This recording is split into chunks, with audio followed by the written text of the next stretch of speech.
So, we are discussing about the fuzzy neural network, fuzzy min-max neural network for pattern recognition. And in the last class, we have said that how the hyperbox classifiers can be extended to a fuzzy min-max neural network, where every middle layer node in the fuzzy min-max neural network will compute the fuzzy membership function of an unknown point to a particular hyperbox. Then outputs of all the hyperboxes belonging to the same class, they are gathered together in one of the output layer nodes or class nodes, where the class node decides about what is the maximum membership given by the different hyperboxes belonging to different classes, and the membership function to that class is this maximum membership of different hyperboxes belonging to the same class. So, if I have C number of output neurons pertaining to C different classes, then every C neurons will give me a membership function, and this membership function is the membership of the unknown feature vector to the corresponding class. Okay. And we said that this itself can be taken as fuzzy classification, because this is nothing but a membership vector. Or if we want crisp classification or hard classification, then whichever neuron gives the maximum membership value, we can put the unknown feature vector into the corresponding class. So, we can have a max operator which will give us a binary vector, where only one of the components of the binary vector will be equal to 1, and that obviously corresponds to the maximum membership, and all other components of the binary vector will be equal to 0, and that is equivalent to our hard classification. Okay. So, today what we will do is we will take the same example that we have taken for designing the hyperboxes. Okay. And we will take the same example and we will redraw the hyperboxes, and simultaneously we will try to design a fuzzy min-max neural network. Okay. So, this is nothing but learning or training of the fuzzy min-max neural network. Okay. So, the set of points that we had taken in the last class is something like this. We had taken a point having the components 0.7, 0.7, and we said that this belongs to class 1. Okay. And let us simultaneously draw the hyperboxes that we will get out of these points that we have taken. Okay. So, we will do it like this.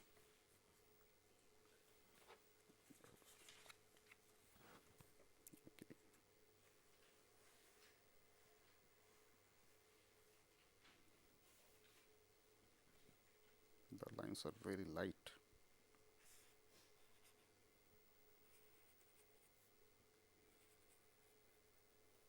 Okay. So, I will put it like this. This is 0.1, 0.2, 0.3, 0.4,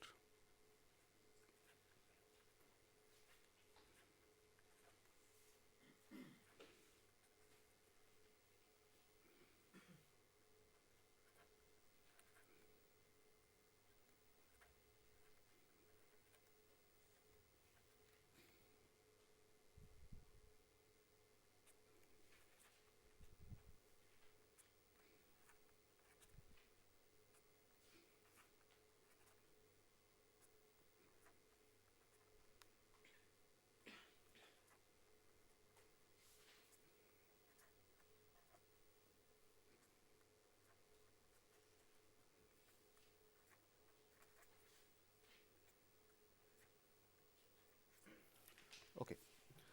So, when we said that this point, this feature vector 0.7, 0.7, this belongs to class 1. So, immediately we said that there will be a hyperbox for which the min point and max points are same. Okay. So, I will have a hyperbox somewhere over here 0.7, 0.7. Okay. So, at this location I will have a point hyperbox for which min point and max point is same, okay, that is 0.7, 0.7. And for this hyperbox, let us try to generate this fuzzy min max neural network. So, as we said that I assume that there are two classes, class 1 and class 2. So, obviously, in the output layer I will have two nodes, one corresponding to class 1 and other one corresponding to class 2. Okay. So, the first node corresponds to class 1 and the second node corresponds to class 2. Similarly, at the input layer also I will have two nodes, because I am considering feature vectors of dimension 2. So, at the input layer also we will have two nodes. Okay. So, I have node 1 and input node 2. Okay. And this will have the input feature vectors. And while designing this fuzzy min-max neural network, what we have to do is we have to generate three matrices, because from the middle layer to the output layer the connections are actually binary connections, either 0 or 1. 1 means there is a connection from a middle layer node to the corresponding output layer node. 0 means there is no connection from the corresponding middle layer node to the corresponding output layer node. And I will have two matrices which represents the connections from the input layer nodes to the middle layer nodes, and those two matrices actually represent the min point and max point. So, for min point I will have a matrix U, for max point I will have a matrix W, okay. And for the middle layer node to the output layer node I will have matrix V and W, not U and W, V corresponding to the min points and W corresponding to the max points, and I will have a matrix U which represents the connections from the middle layer nodes to the output layer nodes. Okay. So, if I use this convention that for every node in the input layer I will have one row in matrix U and one row in matrix W. Okay. So, this matrix V and matrix W. So, matrix V will have two rows corresponding to the min points, and the number of columns will actually be variable, because till now I do not know what is the number of nodes in the middle layer. Okay. So, the number of nodes in the middle layer, that will actually represent that how many columns I need in these matrices V and W. Okay.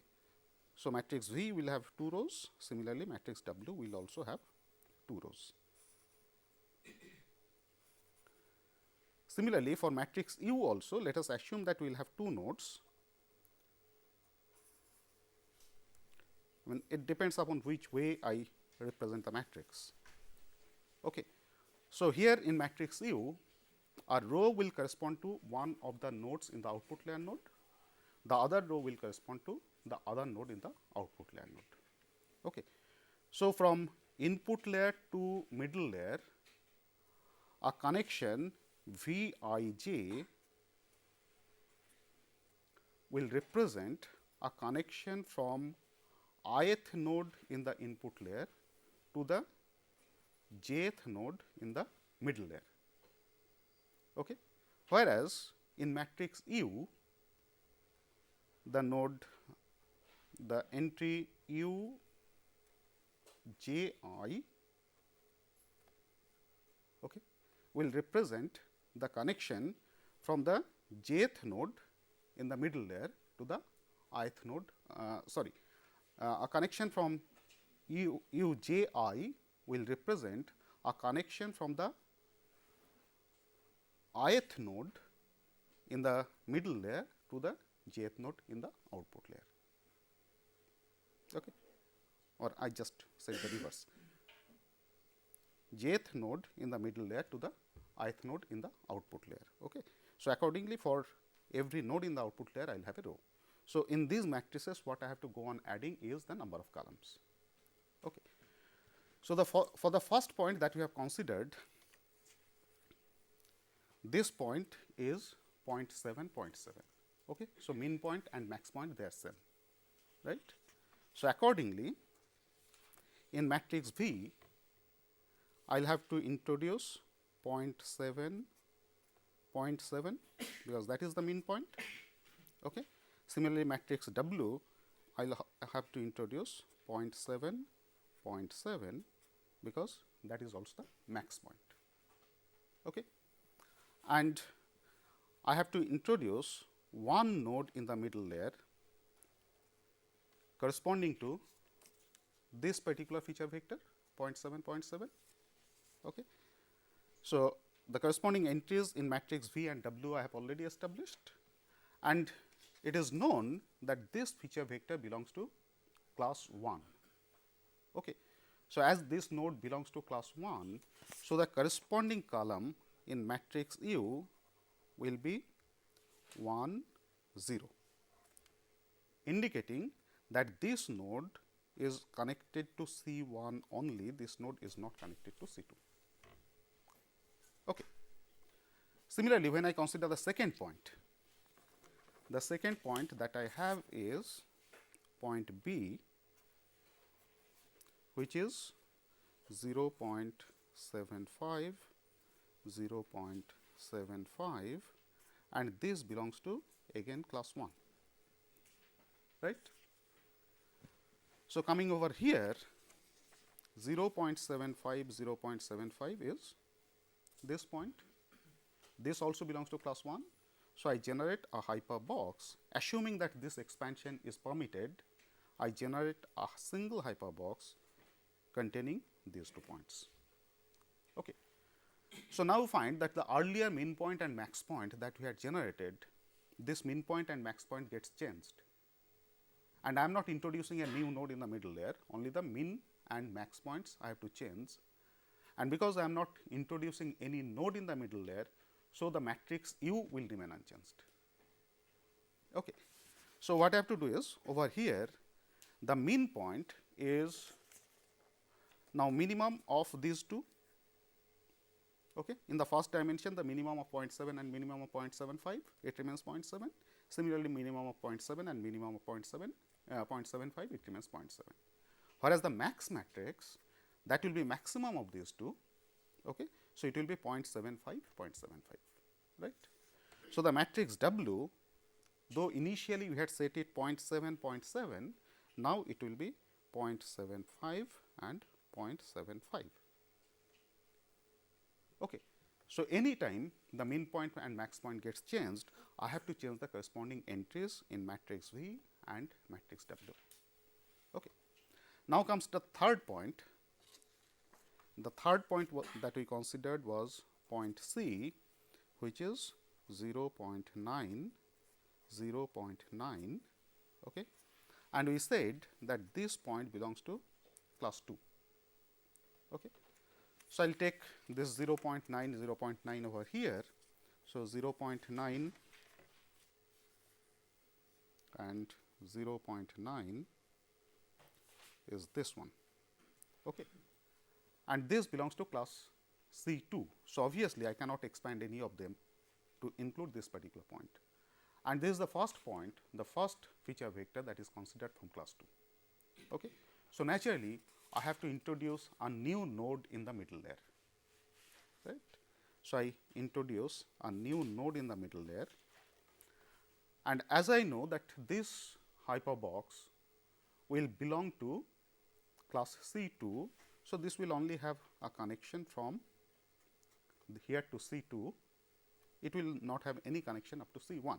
So, accordingly, the corresponding entry in matrix U will be 0, 1. Okay. Now, I have to set the entries in the other two matrices, that is V and W. Okay. And you find that this is the only feature vector considered so far belonging to class C2. Okay. So, naturally, its min point and max point will be the same, and min point, max point, both of them will be 0.9, 0.9. Okay. Max point will also be 0.9, 0.9. Okay. Now, I consider the third point, where the third point is D, and it is 0.8, 0.8, and this also belongs to class 2, right. So, corresponding to this, I have 0.8, 0.8 somewhere over here, and suppose I can expand this hyperbox to include this also. Okay. So, the new hyperbox that I will get is this one. Okay. So, now in this hyperbox you find that the max point will remain the same as the previous hyperbox, whereas the mean point has to change. Okay. So, earlier the mean point was also 0.9. Now, the mean point has to be minimum of these two. So, it will now be 0.8. Okay. So, earlier this 0.9 which we had put, this mean point has to be 0.8. Okay. So, now let us take the fifth point, which is E, and the vector is 0.1, 0.1, and we said that this feature vector belongs to class 1. Okay. So, for this I will have the hyperbox at 0.1, 0.1, right, and suppose that this hyperbox belonging to class 1, I cannot expand to include this. Okay. So, I have to generate a new node for this hyperbox, and that new node I have to generate over here, and as I know that this belongs to class C1. So, the corresponding entry in my matrix U has to be 1, 0, okay, indicating that this node belongs to class C1, right. And then I have to make an entry into the matrix V. I also have to make an entry into the matrix U, into the matrix W, and here again, because this is a point hyperbox. So, the mean point and max point, they will remain the same, that is 0.1, 0.1, here also it is 0.1, 0.1. Is that okay?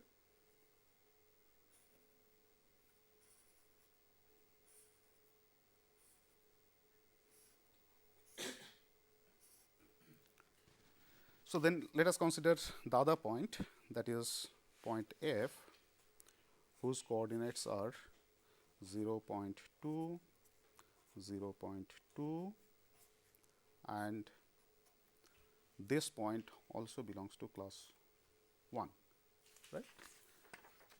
So, over here this corresponds to 0.2, 0.2, a point somewhere over here, and assuming that this point 0.1, 0.1 can be expanded to include this point, I get a single hyperbox, and this single hyperbox belongs to class C2. Okay. And because I am not adding I am not adding any new hyperbox, okay. So, I do not have to add any node. The previous node that I have, only in that node I have to change the mean point, max point. So, accordingly, I do not have to make any entry into matrix U. In matrix V and W, I have to change the mean point and max point.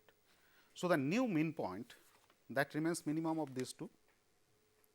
Okay. So, the mean point does not change, but max point has to be maximum of these two. So, the max point has to be changed to 0.2, 0.2 from 0.1, 0.1. Okay. So, the new max point that I get, earlier it was 0.1, 0.1, now I have to make it 0.2, 0.2. Okay. The other matrices remain the same. Then let us take the next point, that is G, where the vector is 0.3, 0.3, and this belongs to class 2. Okay. So, 0.3, 0.3, if I put over here, 0.3, 0.3 comes at this location. Okay. So, you find that this belongs to class C2. The earlier hyperbox for C2 was this. Assuming that this cannot be expanded to include this, so I have to add a new node in the middle layer. Okay. So, the new node in the middle layer comes somewhere over here. and I know that this belongs to class C2. So, it will only have a connection to C2, the classifying neuron C2, and accordingly the corresponding entry in the U matrix will be 0 1. Okay. So, this is U matrix. Now, this is a new node. So, and a point hyperbox. So, I will have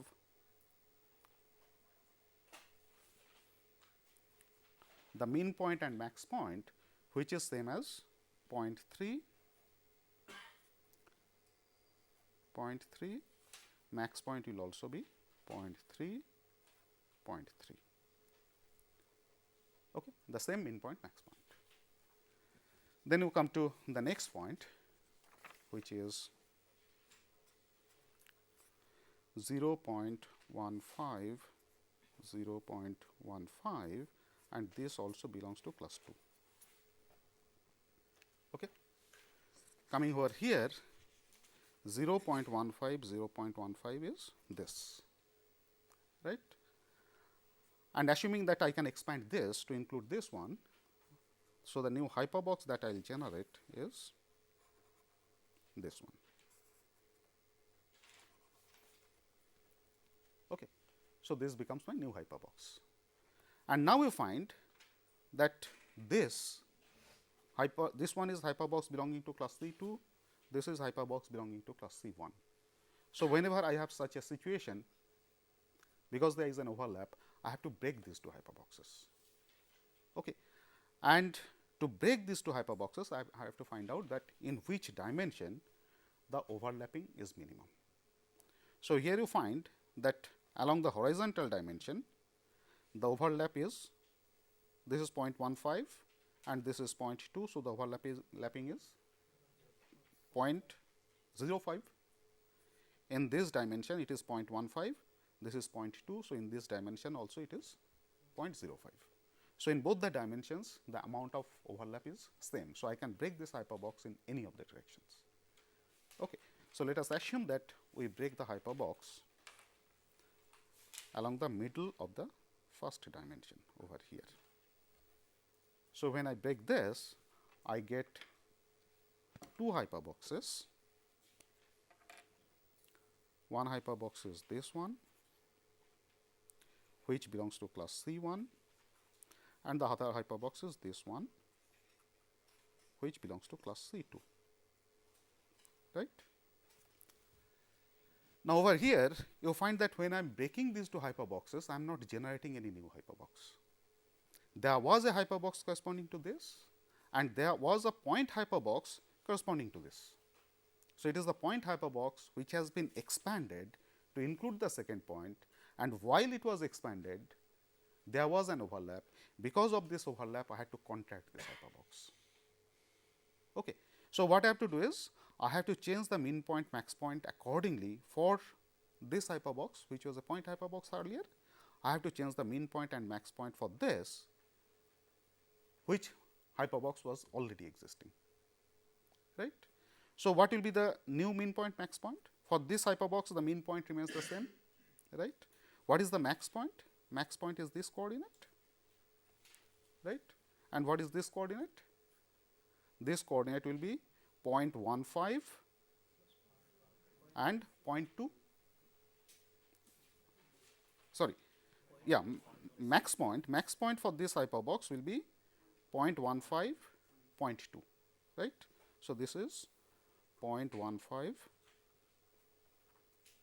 0.2, and that is the max point of this hyperbox, the modified max point. Okay. Similarly, the mean point of this hyperbox, which is nothing but this location, okay, this will be 0.15 and 0.15. Okay. So, 0.1. Pardon? Oh, right. Earlier it was 0.15. So, now it will be 0.175.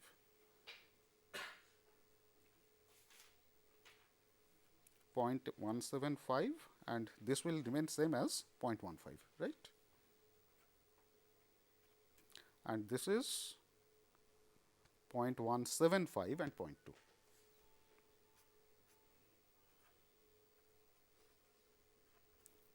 0.175.2. Okay. So, the max point of this hyperbox is going to change. Okay. And for this hyperbox, earlier I had a point hyperbox for which the mean point and max point was same. Now, the new mean point will be this, max point will remain unchanged. Is it okay? So, coming to our V matrix and W matrix, you find that for the earlier one, where the mean point was 0.1, 0.1, okay, and max point was 0.2, 0.2. Now, the new max point is 0.175, 0.2. Okay. So, this 0.2 now gets replaced by 0.175. The other point, the other dimension, it remains as 0.2, right. For this one 0.3, 0.3, which was a point hyperbox, for this point hyperbox, the max point remains the same, okay, but the mean point becomes 0.175 and 0.15. Is that okay? So, the mean point will be, for this will be changed to 0.175 and 0.15.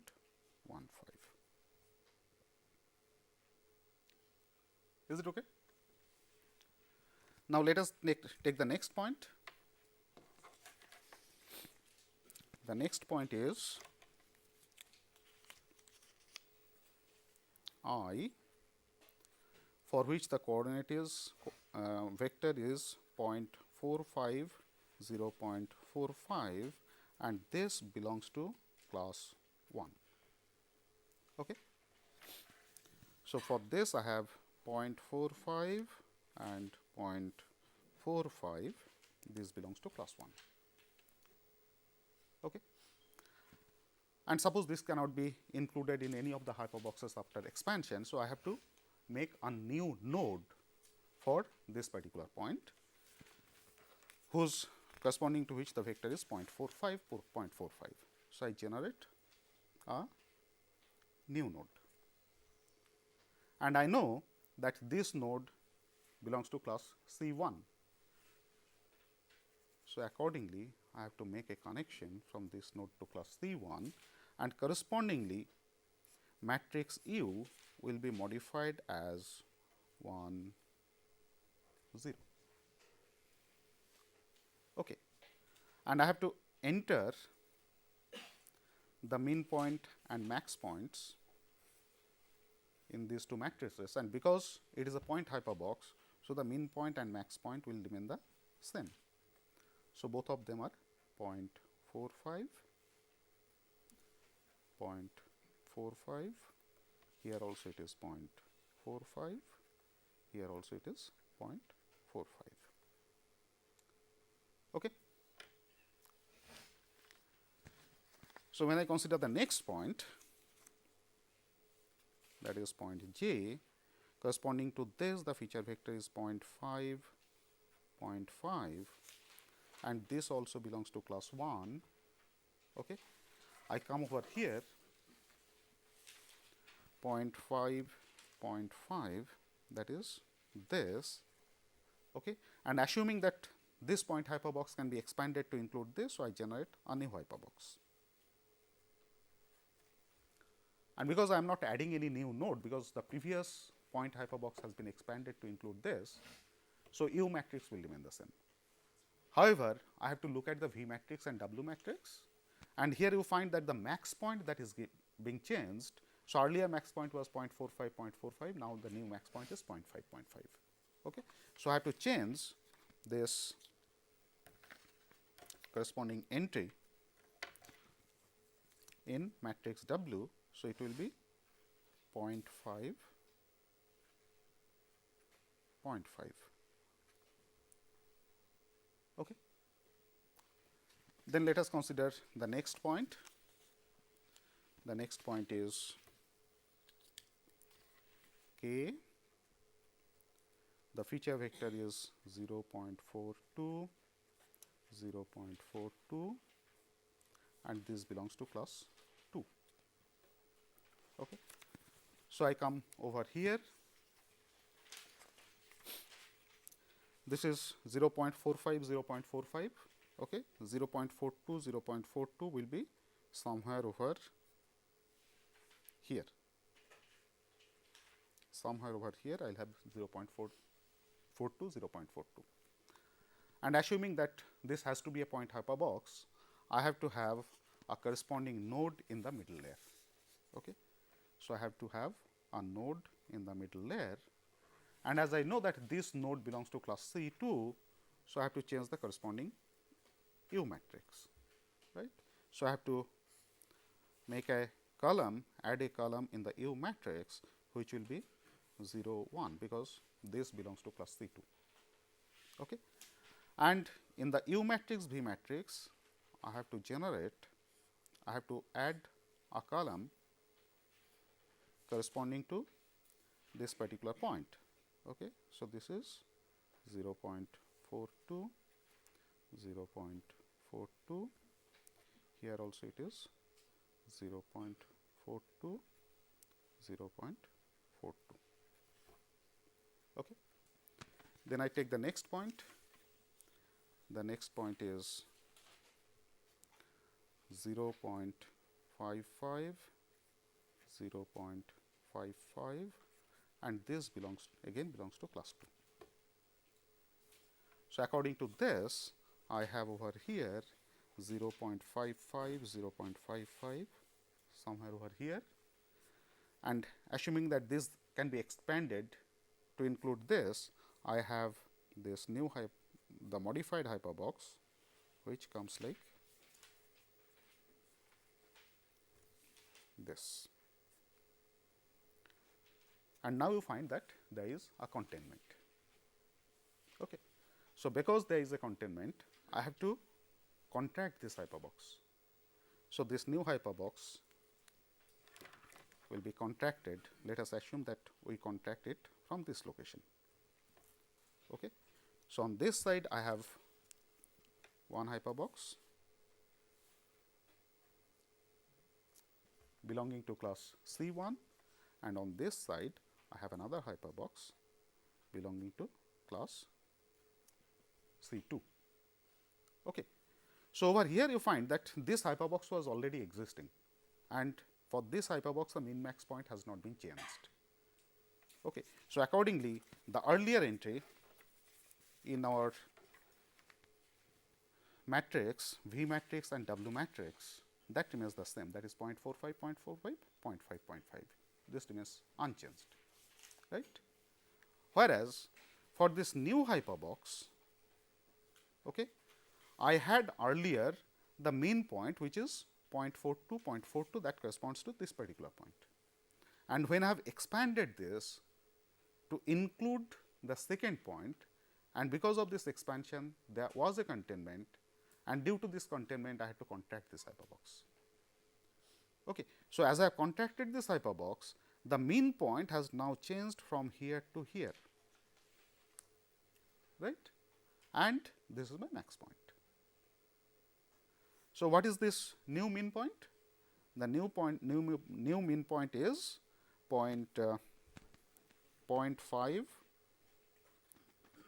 0.42. Okay. That is the new mean point, and the max point is 0.55, 0.55, 55 and 0.55. Okay. So, accordingly I have to make the modification over here. Now, the mean point becomes 0.5, 0.42. Okay. So, this will be 0.5, 0.42 as it is, and the max point, which earlier was 0.42, 0.42, because it was a point hyperbox. Okay. Now, the new max point will be 0.55 and 0.55. That is this one. Okay. So, this max point, new max point becomes 0.55 and 0.55. So, with this I have included all the training points that were given. So, at the end of the training the three matrices that I have generated are like this. Okay. So, I have this U matrix which represents connections from the middle layer nodes to the output layer nodes, and I have two matrices V and W corresponding to mean points and max points of the nodes which are generated in the middle layer. Okay. So, I over here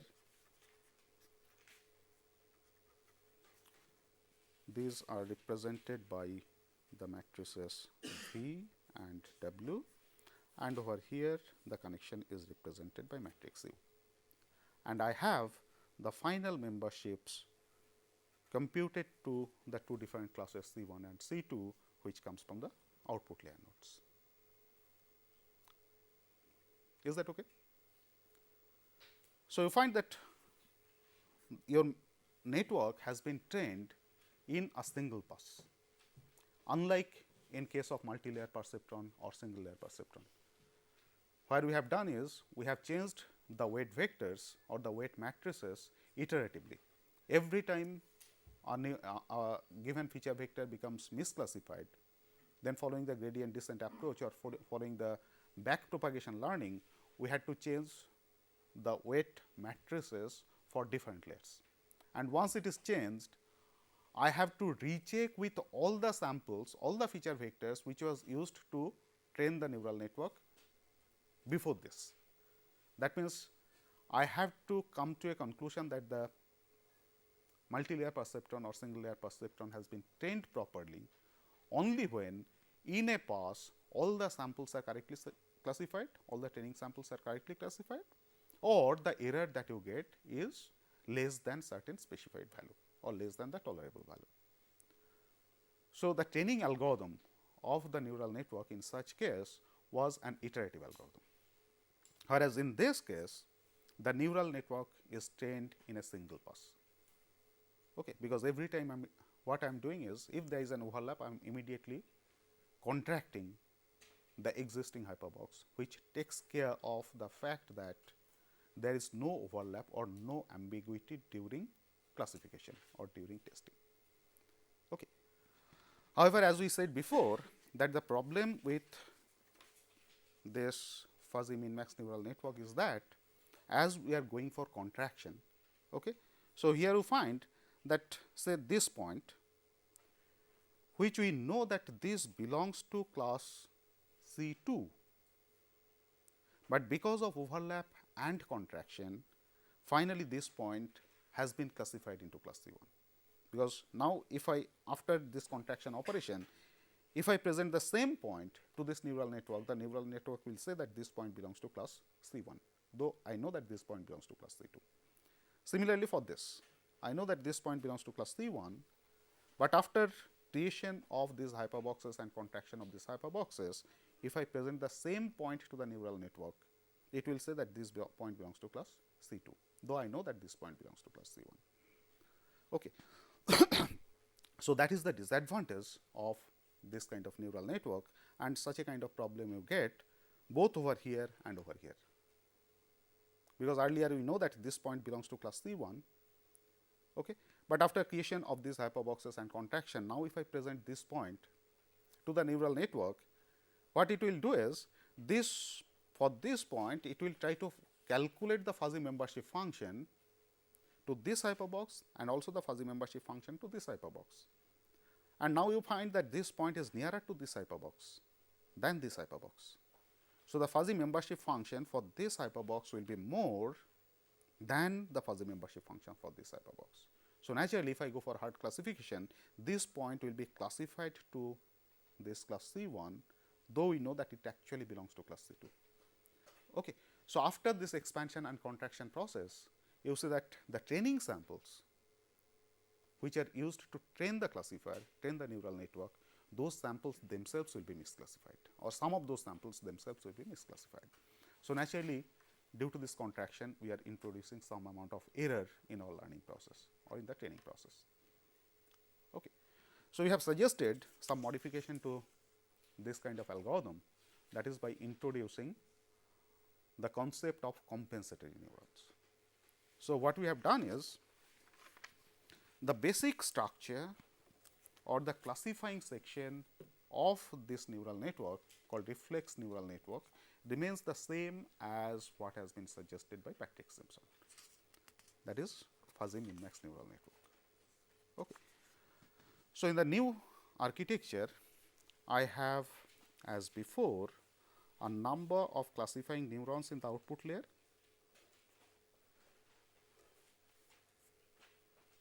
okay, a number of input layer neurons,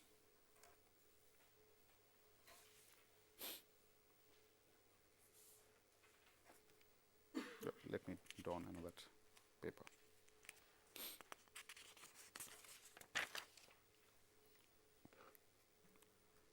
So, I have a number of classification neurons, I have a number of input layer neurons, is same as the number of classes that we are considering. The number of input layer neurons is same as the dimensionality of the feature vector that we are considering. Okay. So, the major part of this reflex fuzzy neural network is same as the fuzzy min-max neural network which has been suggested by Simpson.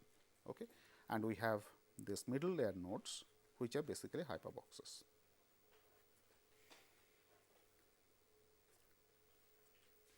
Okay. And as we have just seen that these number of nodes in the output layer and the number of nodes in the input layer, they are fixed by the problem, whereas number of nodes in the middle layer that we create during the training process. Okay. And accordingly, we generate matrix U, matrix V and matrix W. Now, what we have suggested is, we have suggested two more sections in this neural network, which is called the compensation section. And in compensation section, again, as we have just seen, that we can have two types of situations. One is overlap situation and the other one is containment situation. And the kind of compensation that you have to impart is different. In case of overlap compensation, we have to give some sort of compensation. In case of containment, we have to give some other type of compensation. Okay. So, accordingly, this compensation section that we have generated, this compensation section is again divided into two parts. One of them we are calling as overlap compensation, the other one is called containment compensation. Okay. So, I will have some additional nodes, one in the overlap compensation section, this we call as overlap compensation,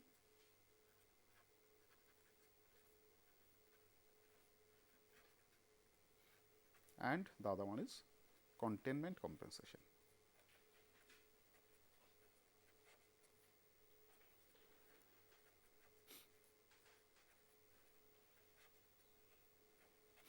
So, what is done in this overlap compensation and containment compensation?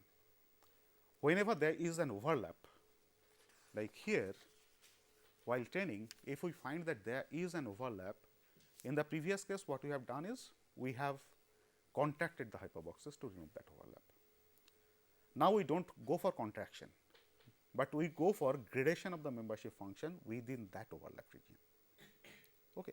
So, whenever there is a overlap, a new node is introduced in the overlap section. Okay. So, over here in the overlap section, we will introduce a new node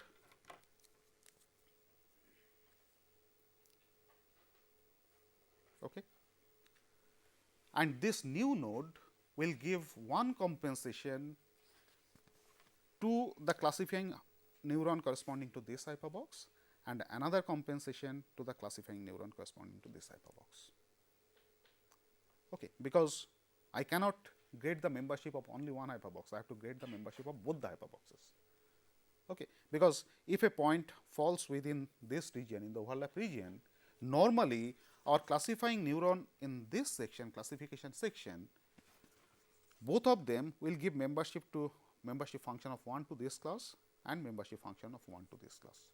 Okay. I have to modify both of them or compensate both of them. Okay. So, this new neuron that we are introducing in the overlap compensation section, that will actually generate two outputs. One output is meant for compensation of one class and the other output is for compensation of the other class. Okay. So, if I have class C I and class C j, the hyperboxes belonging to class C I and the hyperboxes belonging to class C j, they overlap. Okay. Then output of the compensation neuron, that will give compensation to both C I and C j. However, amount of compensation to C I and the amount of compensation to C j will be different. The reason is, if this point is nearer to this point, then the membership function to C I to C j should be more, and if this point is towards this, then the membership function to class C I should be more. Okay. So, the amount of compensation that you give to class C I and the amount of compensation that you give to class C 2 or C j, they cannot be same, they have to be different. And while calculating this compensation values, you have to take care that to which of the points your unknown point is nearer. Okay. So, what we are doing is, in this section also I will have a number of classifying neurons or compensation neurons, which is same as the number of classes that I have. Okay. This will get output from the input, this will get input from the input layer neurons, and output of this will actually go to two of the output layer neurons, because I have to compensate for ith class as well as for jth class. Okay. Similarly, in the containment section also, I will also have a number of output layer neurons, which is same as the number of classes that I have. Okay. Here again, whenever there is a containment like this, I will put a containment compensation neuron. Okay. Now, why I said that the amount, that the type of compensation that I have to give in this case is different from the type of compensation that you have to give in this case, is that here I said that I have to compensate the outputs, the membership functions of both class C I and class C j, right. Whereas, in this case, if any feature point lies over here, we are saying that it should get a membership value of 1 to this class, whereas the membership value to this class has to be 0. And my hyperbox in the classifying section, that itself will compute membership value of 1 to this class. It will also get a membership value of 1 to this class. I have to make the membership value to this class equal to 0, and the membership value to this class should remain unchanged. That means, I have to only compensate the membership value of one class, which is containing the hyperbox of another class. Okay. So, the hyperbox that is contained, the membership value of that should not be changed. However, the hyperbox which contains the other hyperbox, the membership value of the class of the hyperbox that contains, that should be made equal to 0. Is that okay? So, accordingly, output of a compensation neuron in the containment section should go to only one class, that is the class of this particular hyperbox. It should not go to the membership function, it should not compensate the membership function of this class. Okay. So, here in the overlap compensation section, the output of this compensating neuron goes to two classes, whereas in this case the output of the containment compensation neuron will go to only one class, right. So, I get two types of compensation, one from the overlap compensation neurons and the other one for the containment compensation neurons. Now, I have to combine these two compensations. Okay. So, I have to have a combiner, right. So, over here, Sir, are you saying that the point inside the smaller hyperbox, yeah, means that point belongs to the class of the smaller hyperbox? yeah. that belongs to the class of the smaller hyperbox, because that defines its class membership more rigorously than the class membership of the other one. Okay. So, I will have to combine the outputs of this compensation neurons. So, I have to have a number of combiners. Okay. So,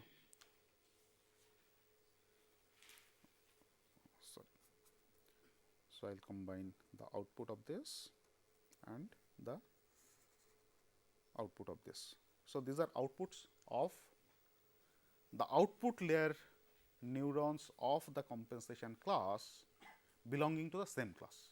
Okay. So, this is class C1, this is class C1, you combine these two. Similarly, class C2, class C2, you combine these two. Okay. Finally, after combining these outputs, I know that what is the overall compensation that I have to give to the membership values generated by these neurons. These neurons are generating the membership value as if there is no containment or there is no overlap. Okay. We are trying to modify these outputs, these membership values are as computed by these compensation values. Okay. So, what I have to do is I have to add these values to these membership values, right. So, it will come over here, this will come over here,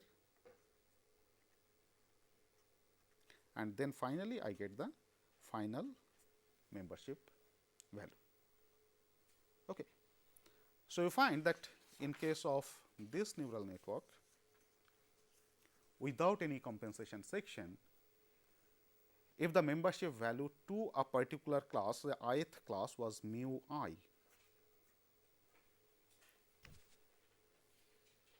okay. In this case, the membership value after this compensation to ith class will be mu I plus, let us put it as O I, where O I is the combination of the outputs of the overlap compensation neuron and outputs of the compensation neuron. So, over here I will have this output as O I. Okay. So, the final membership value will be mu I is what is computed by these neurons. I have to modify this with the outputs of the compensation neurons. So, the final membership value becomes mu I plus O I, and that I can take as the final membership value. So, C I to the ith class for any of the unknown feature vectors which are inputted to the neural network.